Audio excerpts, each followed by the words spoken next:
Hi, everyone. Welcome. I was just looking to see if I could see if anybody was here. So, hi, everybody. I am Resourceful Robin. That is a beta nickname. If anyone has any other suggestions, we are wide open to those. But my colleague, who you will meet in a few minutes, Recycle Rhonda, started a year before me. So she already got the recycle that goes with the R.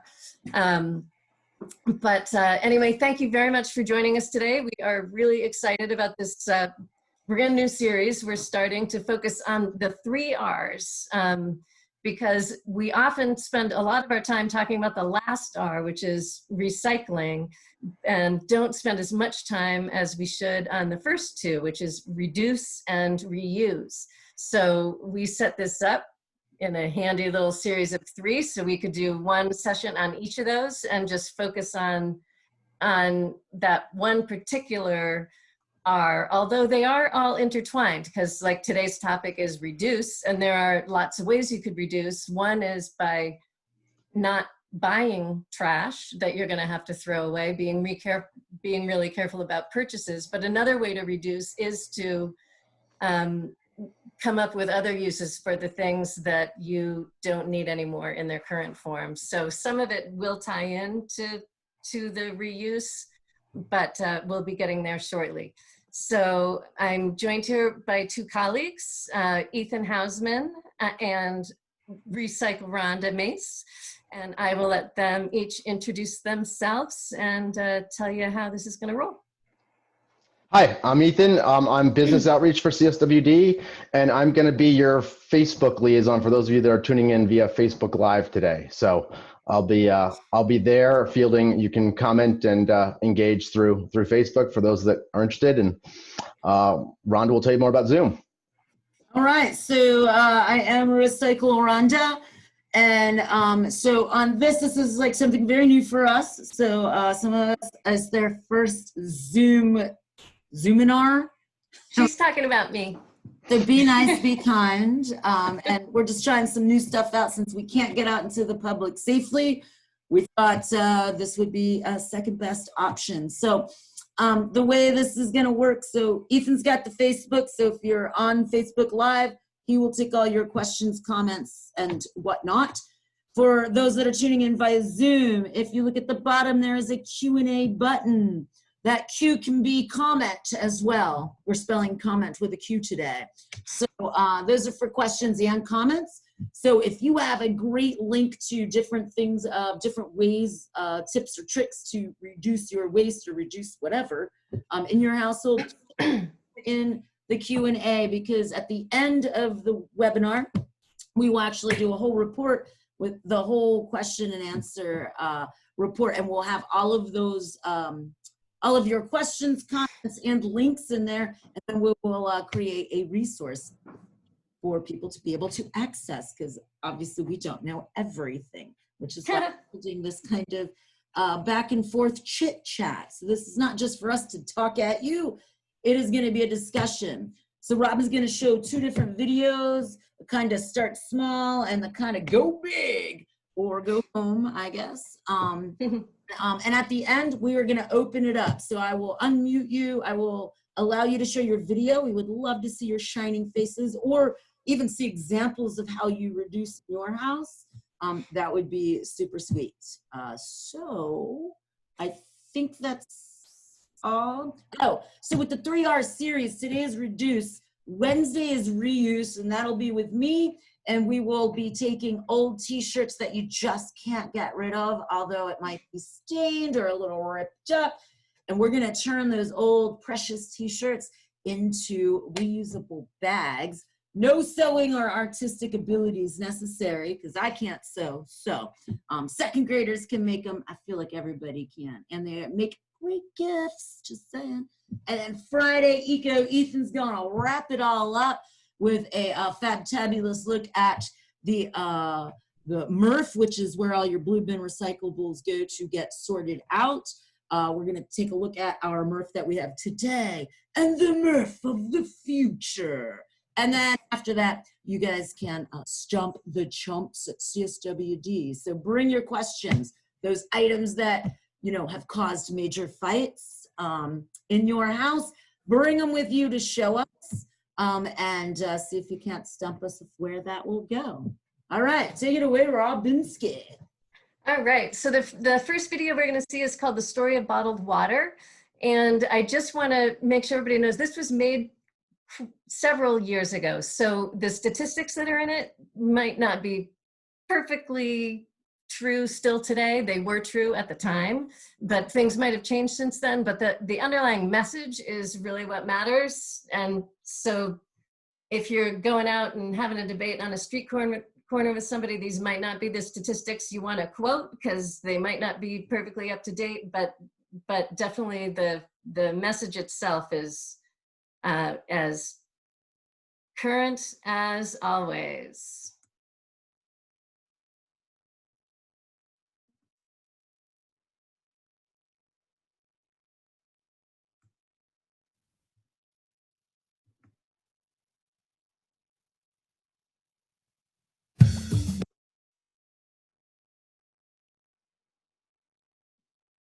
Is that going?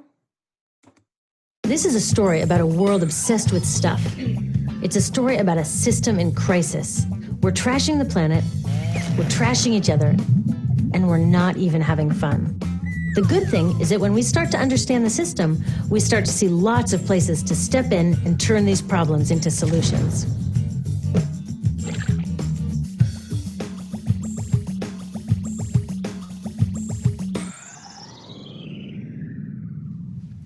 One of the problems with trying to use less stuff is that sometimes we feel like we really need it. What if you live in a city like, say, Cleveland, and you want a glass of water? Are you going to take your chances and get it from the city tap? Or should you reach for a bottle of water that comes from the pristine rainforest of Fiji? Well, Fiji brand water thought the answer to this question was obvious, so they built a whole ad campaign around it. It turned out to be one of the dumbest moves in advertising history. You see, the city of Cleveland didn't like being the butt of Fiji's jokes, so they did some tests, and guess what? These tests showed a glass of Fiji water is lower quality, it loses taste tests against Cleveland Tap, and costs thousands of times more. This story is typical of what happens when you test bottled water against tap water. Is it cleaner? Sometimes, sometimes not. In many ways, bottled water is less regulated than tap. Is it tastier? In taste tests across the country, people consistently choose tap over bottled water. These bottled water companies say they're just meeting consumer demand. But who would demand a less sustainable, less tasty, way more expensive product, especially when you can get for almost free in your kitchen? Bottled water costs about 2,000 times more than tap water. Can you imagine paying 2,000 times the price of anything else? How about a $10,000 sandwich? Yet people in the US buy more than 500 million bottles of water every week. That is enough to circle the globe more than 5 times. How did this come to be? Well, it all goes back to how our materials economy works, and one of its key drivers, which is known as manufactured demand. If companies want to keep growing, they have to keep selling more and more stuff. In the 1970s, giant soft drink companies got worried as they saw their growth projections starting to level off. There's only so much soda a person can drink. Plus, it wouldn't be long before people began realizing soda is not that healthy and turned back to, gasp, drinking tap water. Well, the companies found their next big idea in a silly designer product that most people laughed off as a passing yuppie fad. Water is free, people said back then. What will they sell us next? Air? So how do you get people to buy this fringe product? Simple. You manufacture demand. How do you do that? Well, imagine you're in charge of a bottled water company. Since people aren't lining up to trade their hard-earned money for your unnecessary product, you make them feel scared and insecure if they don't have it. And that's exactly what the bottled water industry did.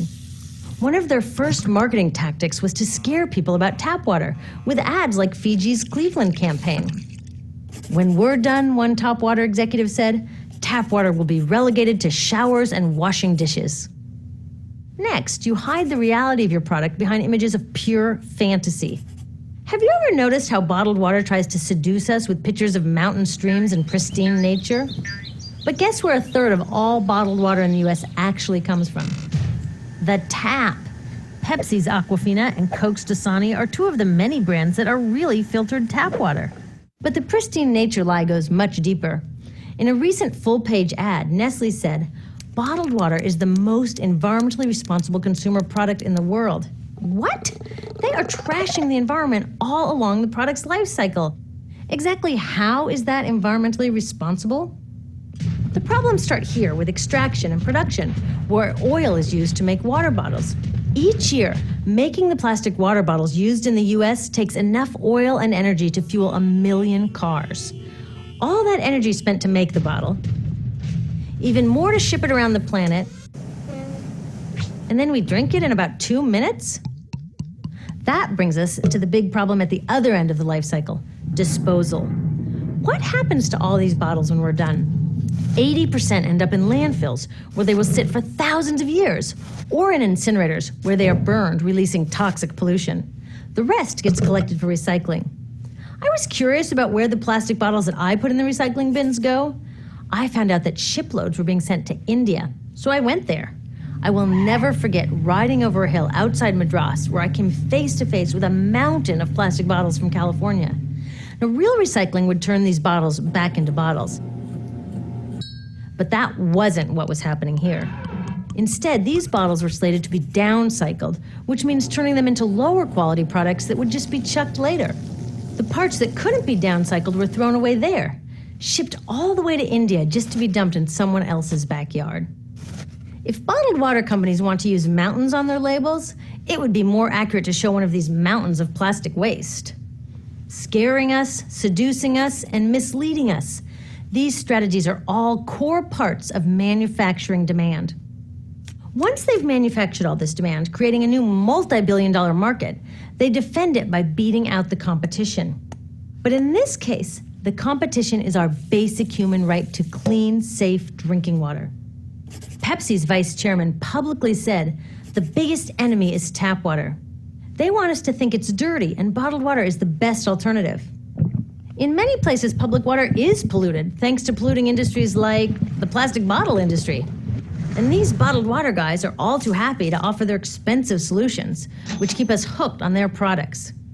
It is time we took back the tap. That starts with making a personal commitment to not buy or drink bottled water unless the water in your community is truly unhealthy. Yes, it takes a bit of foresight to grab a reusable bottle on the way out, but I think we can handle it. Then take the next step. Join a campaign that's working for real solutions, like demanding investment in clean tap water for all. In the US, tap water is underfunded by $24 billion, partly because people believe drinking water only comes from a bottle. Around the world, 1 billion people don't have access to clean water right now. Yet cities all over are spending millions of dollars to deal with all the plastic bottles we throw out. What if that money was spent improving our water systems, or better yet, preventing pollution to begin with? There are many more things we can do to solve this problem. Lobby your city officials to bring back drinking fountains. Work to ban the purchase of bottled water by your school, your organization, or entire city. This is a huge opportunity for millions of people to wake up and protect our wallets, our health, and the planet. The good news is it's already started. Bottled water sales have begun to drop while business is booming for safe, refillable water bottles. Yay! Restaurants are proudly serving tap, and people are choosing to pocket the hundreds or thousands of dollars they would otherwise be wasting on bottled water. Carrying bottled water is on its way to being as cool as smoking while pregnant. We know better now. The bottled water industry is getting worried because the jig is up. We are not buying into their manufactured demand anymore. We will choose our own demands, thank you very much, and we're demanding clean, safe water for all.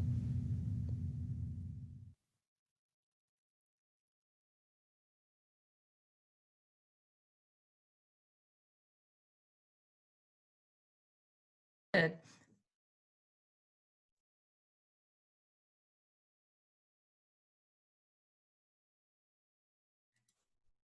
Well, it looks like Robin might be having a little mute issue there. So, you got it? Thank you, Rhonda. I think I got it. Okay. So that was kind of a real small step that all of us can take, and probably by now most of us have, but always a good reminder. Now, switch gears and hear from somebody who has a whole perspective on reduction. She and her family started to try to live while producing zero waste, and it's pretty remarkable what they were able to accomplish.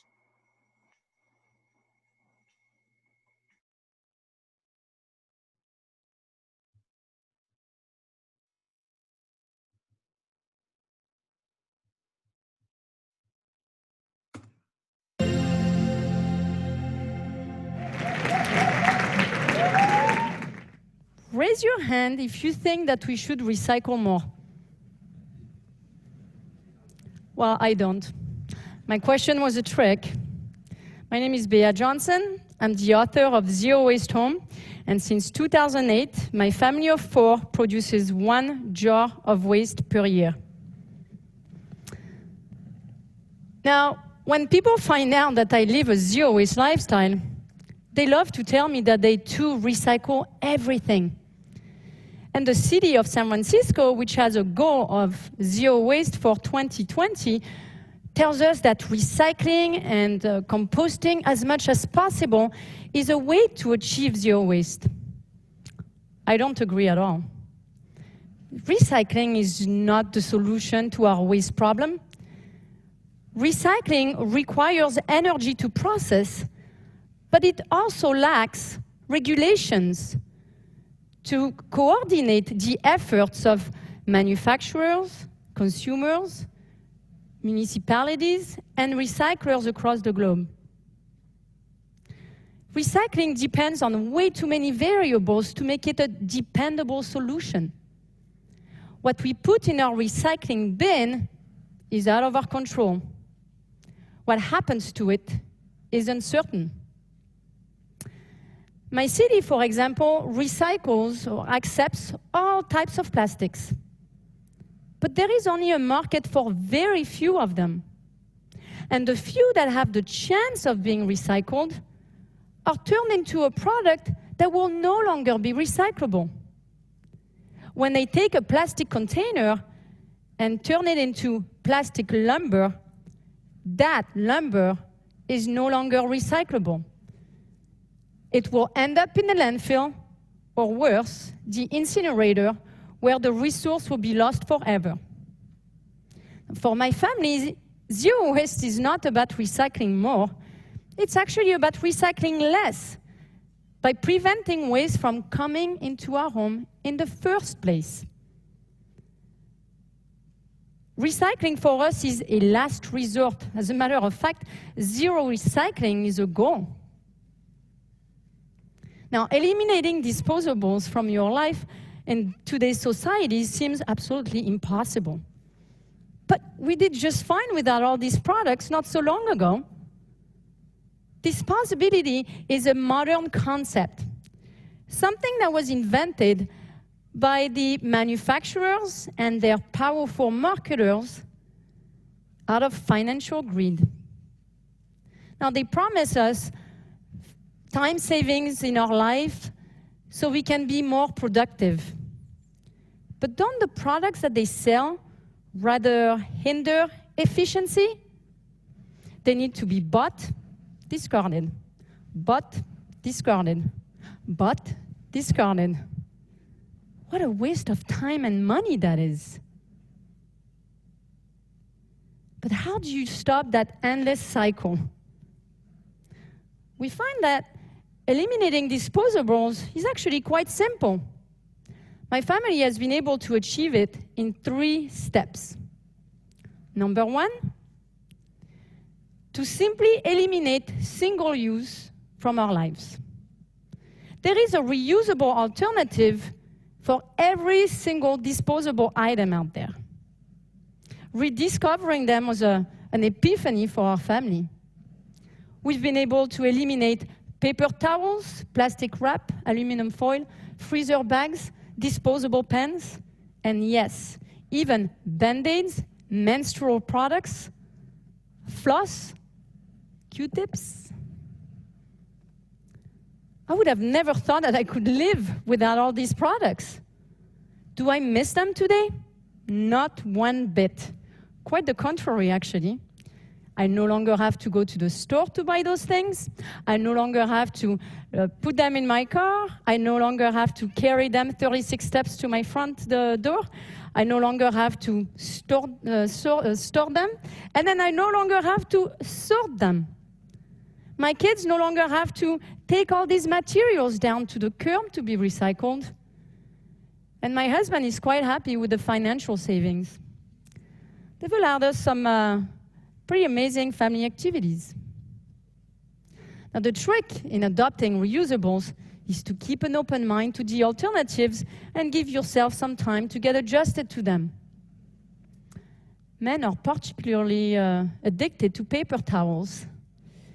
It will take them some time to, well, get used to using rags instead. The second step is to buy without packaging. You can do that by buying secondhand, because obviously used items do not come in packaging. But you can also do that by buying your consumables, like food, in bulk, using your own containers, like glass jars and cloth bags. Now, you might tell me, well, I don't have bulk where I live. When you adopt a zero-waste lifestyle, you acquire a selective vision, and you realize that bulk is everywhere. Personally, when I enter a supermarket, I no longer see what's packaged. I only see what's available to me unpackaged. But I've created a bulk locator to help people find bulk locations near them. It's on my website, ZeroWasteHome.com. It points to thousands of locations worldwide. And it lets people that find those locations share them with the zero waste community. The great news is, bulk is exploding right now.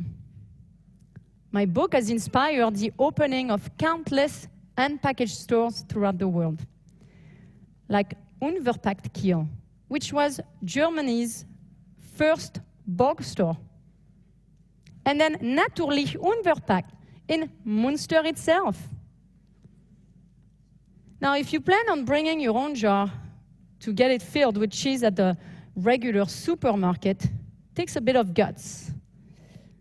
The trick there is simply not to look at the stuff in the eyes. So you arrive with your jar and you say, "Hi, may I please have 500 grams of, this brie right here, in here." Act as if you've done this your whole life. I promise they will not refuse you. The third step is to simply stop accepting freebies. Because consuming doesn't just happen through the act of buying. It also happens through the act of accepting things that are handed out to us. And in this society, well, we're the targets of many of those freebies. Business cards, for example.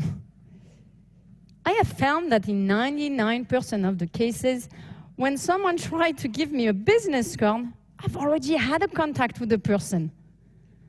If I call a plumber to my home, and the first thing he does when I open my front door is to hand me his business card, there is no point in accepting it. Obviously, if he's at my front door, well, he has my address. If he has my address, I've given it to him. We've already been in contact. There is no reason to accept his contact info printed on a little piece of cardboard. Now, in this society, saying no to things that are handed out to you might seem odd. It might be accepted as rude. But the trick here is to be armed with a few sentences. "That's really nice of you, but no, thank you." My youngest son says, "No, I'm good." My eldest teenager, he's even more minimal. He says, "No, thanks." We have so much to learn from our teenagers.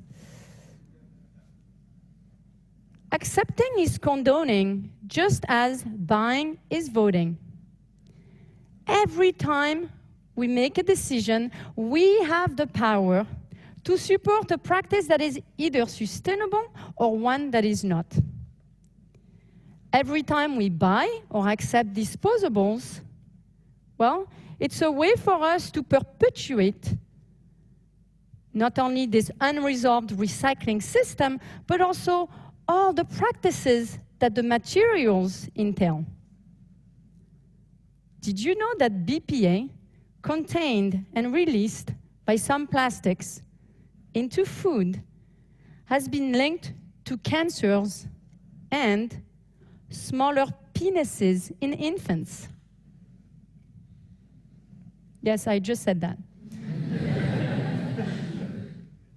Now, that means that when you buy that plastic packaging, you not only condone the depletion of natural resources and that unresolved recycling system, but also the use of toxic materials. Basically, a world filled with small penises. But you also condone the use of taxpayer money to manage waste, instead of fund more useful programs like schools, libraries, transportation infrastructure, land conservation. And on a personal level, well, every time you spend your money buying something that is disposable, you use it, then throw it away. It's literally throwing your money away. Or a portion of that trip you've always wanted to take, or that retreat you've always wanted to go on. On the other hand, when you eliminate single use from your life, when you buy without packaging and you stop accepting freebies, then you vote for a healthier, more sustainable, unpackaged world for our children. But better yet, you'll discover a better you. You'll free yourself from the fictitious needs that the marketers have created in our society. You will no longer spend time and money buying and disposing of items, but focused on what matters most. You'll have time to spend with friends, with family, a hobby. You'll have money to fund your dreams. Raise your hand if you think that we should recycle less and live more. Thank you.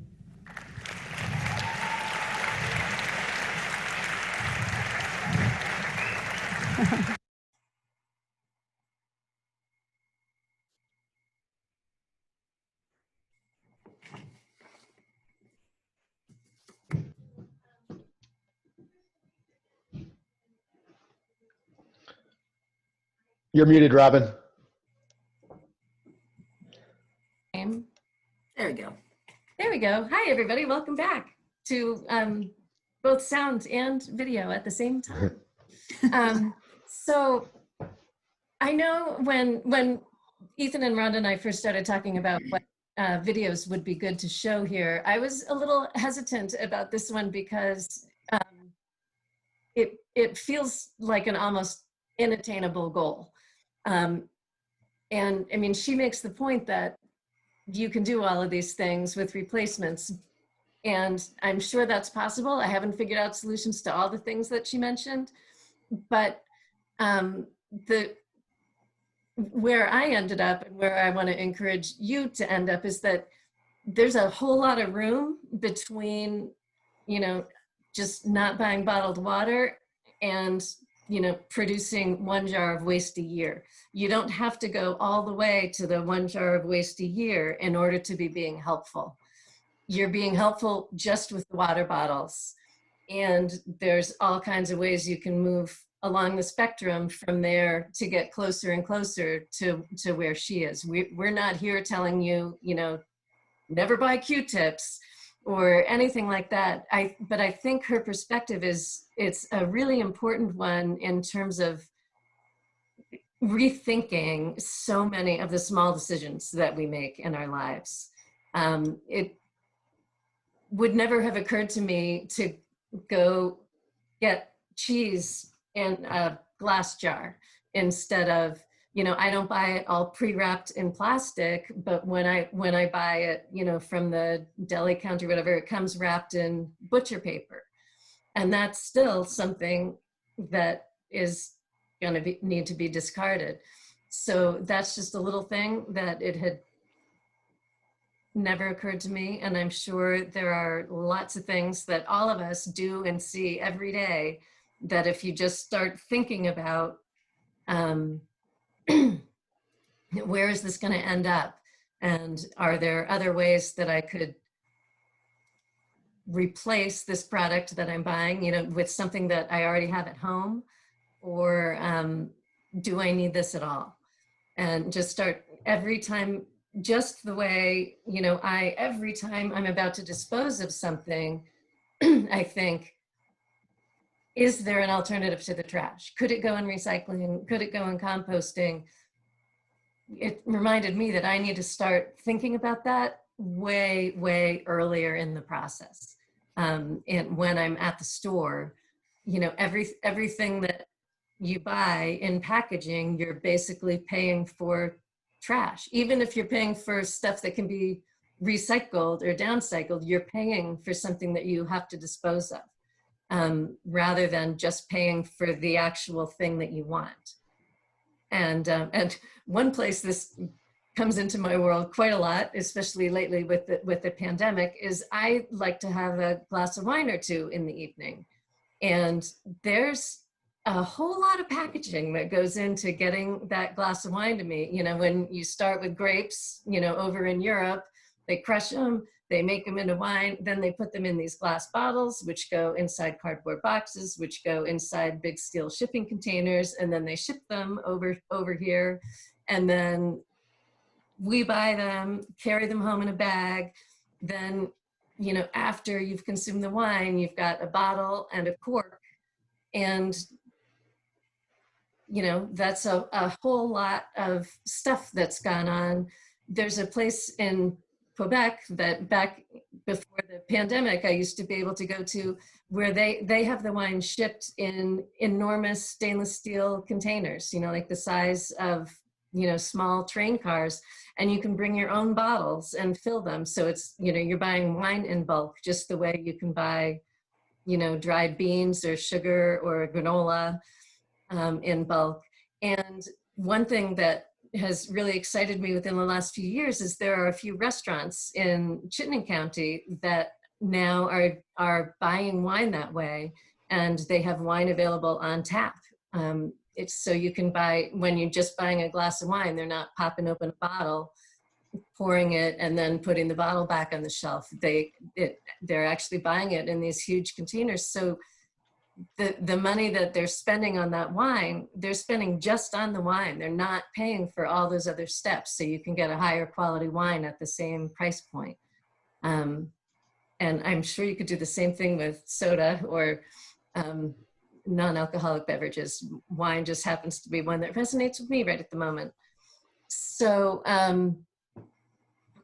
I know you guys all have many ways that you're doing this every day that I haven't thought of. And I'm sure that as we talk together, we'll come up with some other ones. Like I know Rhonda just shared with me the other day a way that she does seem to kind of have a t-shirt obsession, but the ones that she doesn't make into shopping bags, she's been cutting up to use as instead of Kleenex. You know, you buy Kleenex, you use it, even if you compost it, you know, still it's something that you're discarding. You know, by cutting up old shirts, they're way more comfortable on the nose, and then you throw them in the wash. You don't have to like buy a new handkerchief for that purpose. You can just cut up clothing that has already run its course as clothing and make use of it that way. Yeah, and I learned that from Bea Johnson, actually. Ah. I was introduced to Bea Johnson from 6th grade that I was teaching, and they had asked me if I had ever seen her or heard of her, and I was like, no. And so I like went back to the office and I checked her out as soon as I was done teaching, and I was like, this lady is like magical. And so that's where I started with the tissues. And then, so that was last year. And then I moved into a new place last October, and I challenged myself to not use any paper towels either. And so it is now going into 1 year and 1 month that I have not used a single paper towel in my house. Yeah, do I create laundry? Sure. But when I moved into that other house, I bought a washer and dryer for the first time ever, so I was excited to use them. But I mean, they're small little pieces. But again, like Rob, you have a bit of a t-shirt obsession, and I've got a lot of t-shirts, and I'm very rough on my clothes. So I do have a lot, and I'm sure anybody out there with Kit Kats probably have a lot of, like, whether they're outgrowing them or they ripped the sleeve off because they were playing a little hard in the tree. You got a lot of t-shirts that you can turn into paper towels or rags or whatever you want to call them. But I have a bucket of cleaning rags and a bucket of clean paper towels. So if I spill something, even if I have to like dab grease off with something, I just wash it and boom. And it might still be a little greasy, but I'm just going to use it to dab more grease off of something. So she has been very inspirational to me personally. Hey, Ethan, can you share a story of reducing in your house? I can share a story from this morning when I went to pull a bagel out of the freezer, and I no longer get freezer bags for my bagels, in part because they're no longer allowed to give them to me as they are banned single-use plastic bags. But of course, all the bread that I buy comes in bread bags, and so I use those bread bags as my bagel freezer bags. Not so innovative. I also wanted to share that when we were talking about beverages and the opportunities to buy in bulk and use reusable packaging in terms of beverages, it is certainly not limited to wine. We basically realized that everything can be done that way. So you can buy growlers of beer, you can buy milk in glass bottles, reusable glass bottles. You can have a soda stream at home so that you make your own seltzer with tap water and avoid all that packaging. And there are even local purveyors like Rookie's Root Beer. So there are soft drinks available in bulk some places and things like that. So lots of opportunity there. So I have given everybody the choice or the option to unmute yourself. So if you want to share a reduce way or some way that you reduce waste in your house, we would love to hear from you. If you're not talking, I'm just going to ask you please keep it on mute. Sometimes the background noise gets a little musical. All right. So you could just unmute yourself and start talking, because I think I might have disabled the raise your hand option. I'm going to try to find that again. Oops. We would love to hear from people about their reuse thoughts, interesting products that they've been able to buy without packaging, or programs that enable you to forgo packaging and reduce. Well, Yeah, I can add something. This is really great and so much food for thought. I really appreciated her video about reducing on that end of things. I've got to think about that a lot and make a lot of lifestyle changes. But it's super helpful, very inspiring.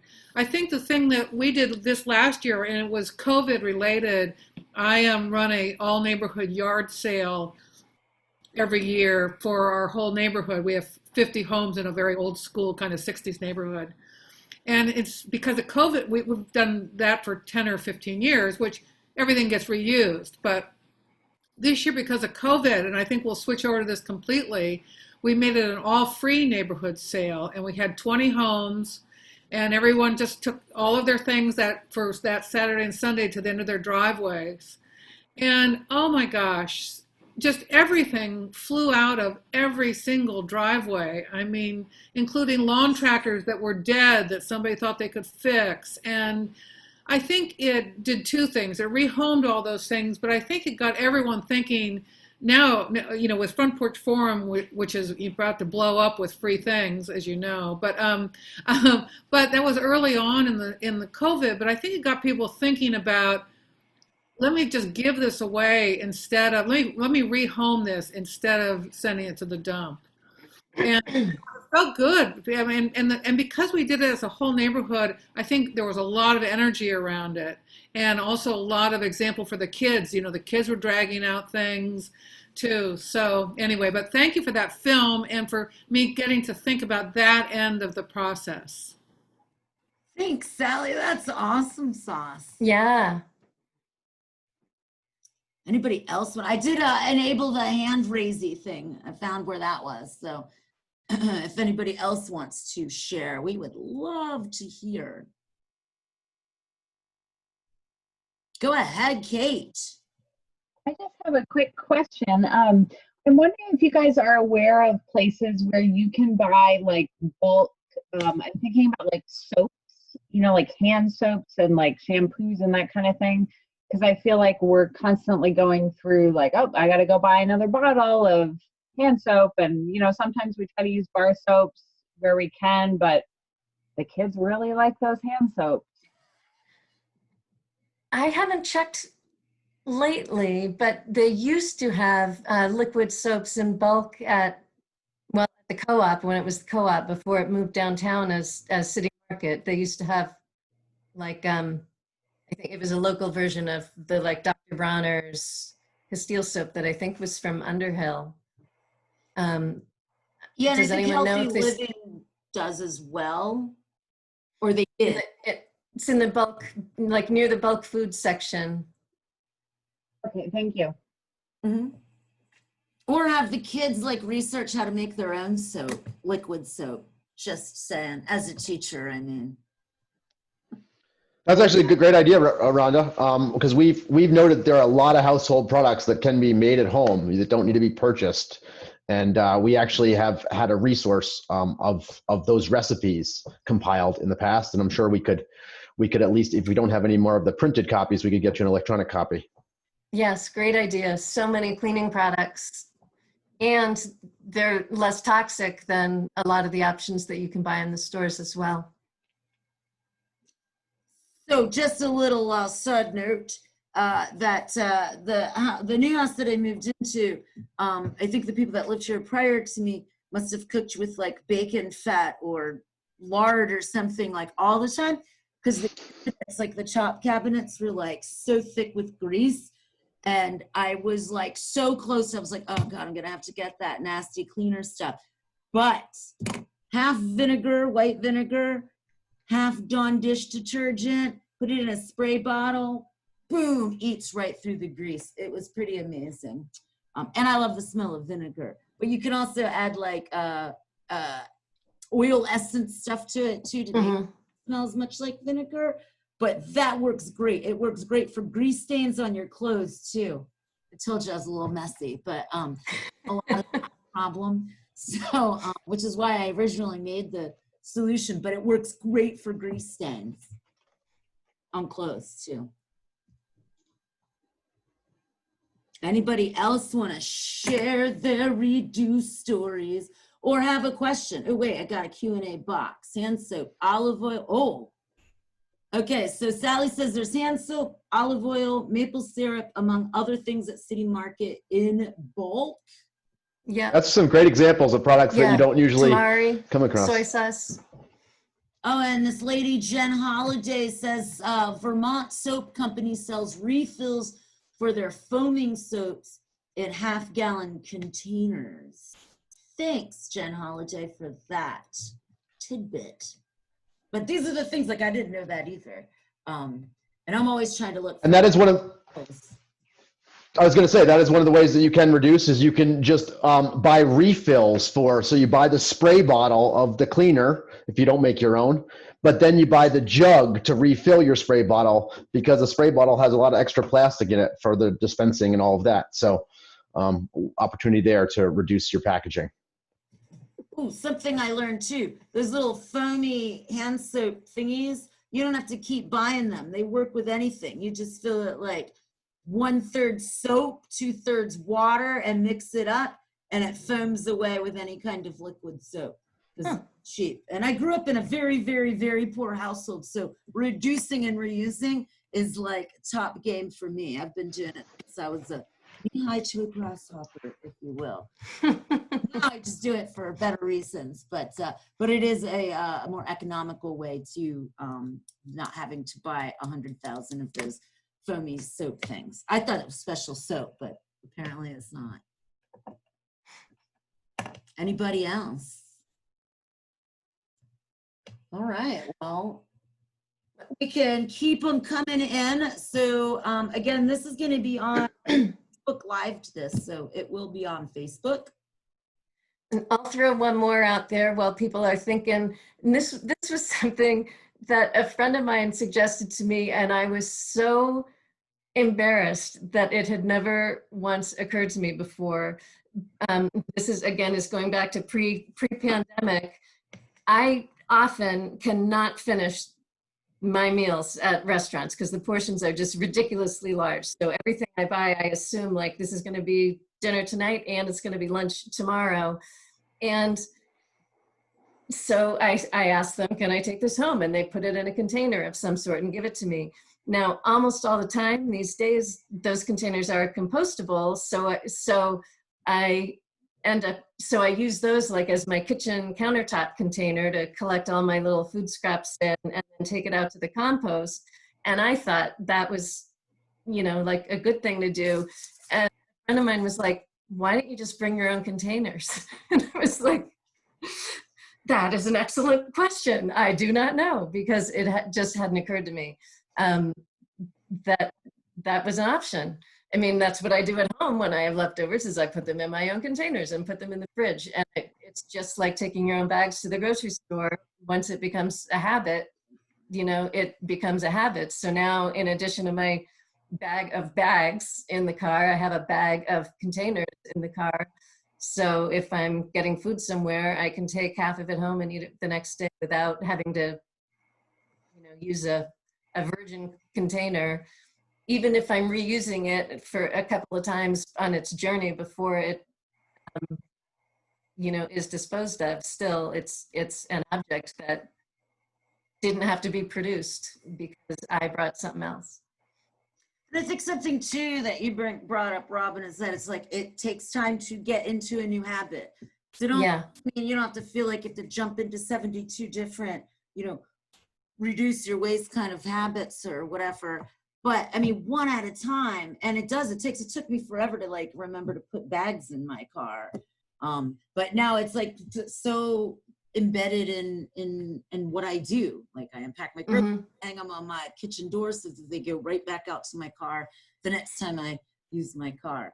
The other day, I forgot that I did this. I was unpacking, as I said before, I just moved, so it's like I'm still unpacking boxes. But I realized this is like reuse, but often reuse and reduce kind of go together a lot, because if you're reusing something, you're definitely reducing, your waste or things that you have to get rid of. So if you have unwieldy, I'm gonna have to stop my background fun thing here though, because hang on a second, none, because you won't be able to see it if I don't. So if you have like unwieldy extension cords, which happens to me, and they get all tangled up and then you just get frustrated, toilet paper rolls are a great way to like keep these bad boys under control. All right, so they work stupendously. And so that is a great idea. I just found that when I was unpacking, and I was like, oh, I wanted to share that. So I just wanted to share that with you guys. That's a great call. I do that at home myself, and it is a good way to organize cords. I'll point out a really basic one, and that is that some people are buying trash bags.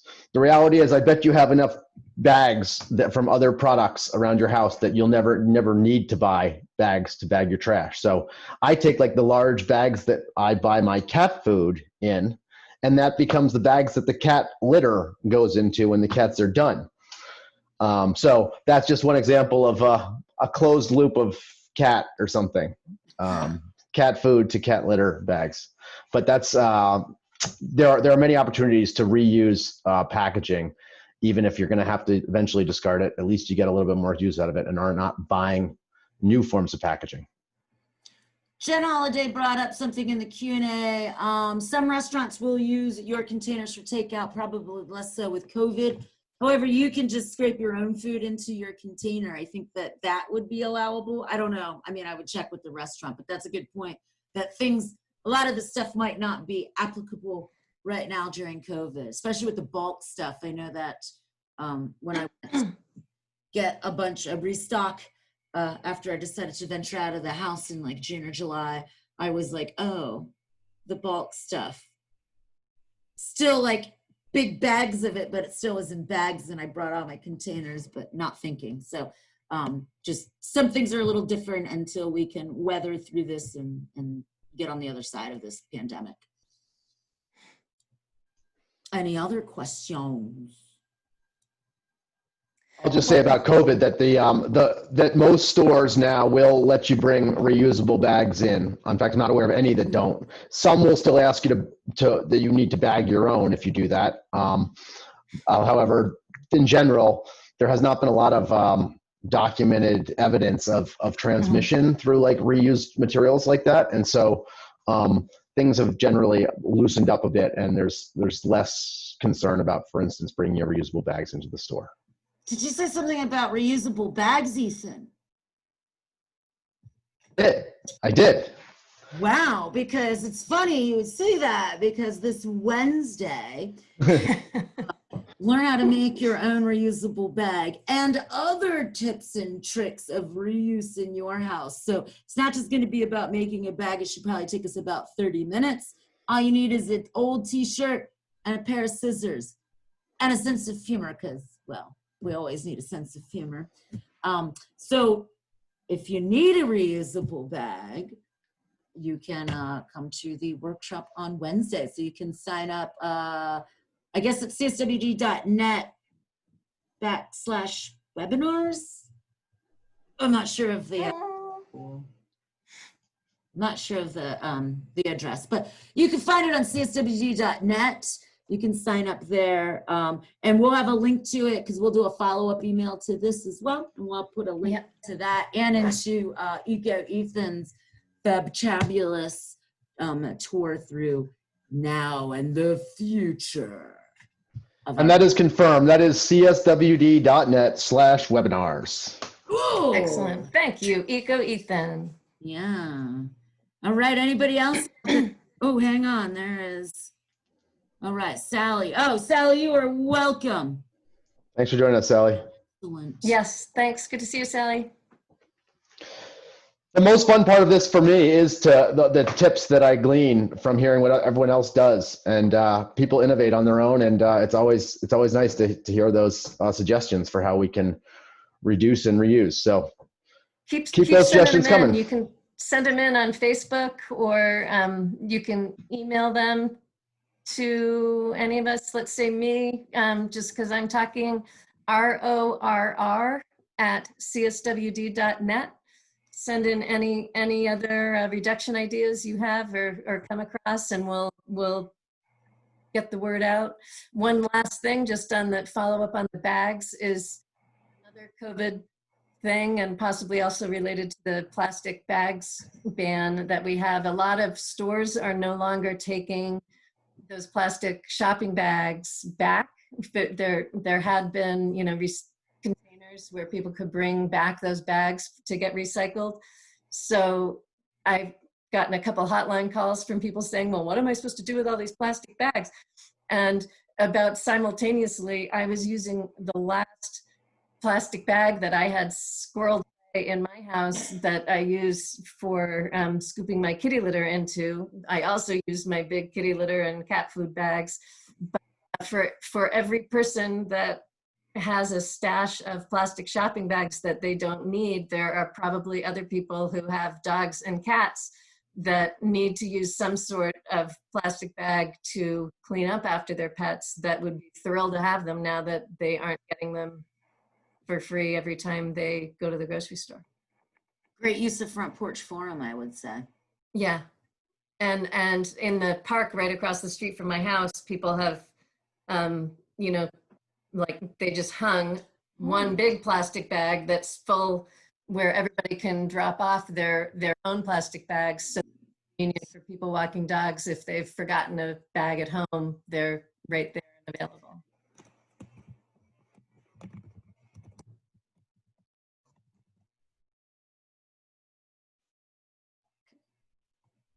Any other suggestions? Nope, I think that is it.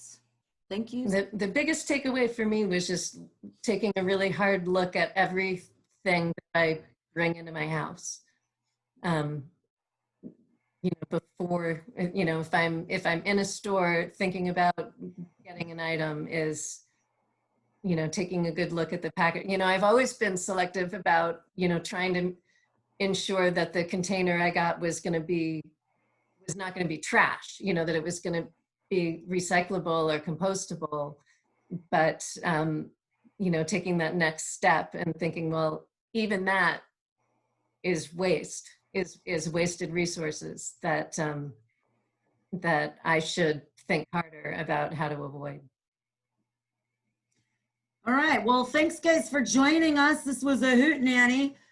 You will be getting a follow-up email at noon tomorrow. We'll also have a link in there for a feedback form. Yes, please. Important if you guys can give us, since this is so very new to us, and something new that we're branching out to do, it would be awesome if you guys could give us some true feedback on what could make it better, and what you liked about it. And that way we can make the next jump into the 3R series, or any other future webinars, more better. That's what I was about to say. Just better. All right. Thanks, guys. Have a great afternoon. All right. See y'all. Hi, everyone.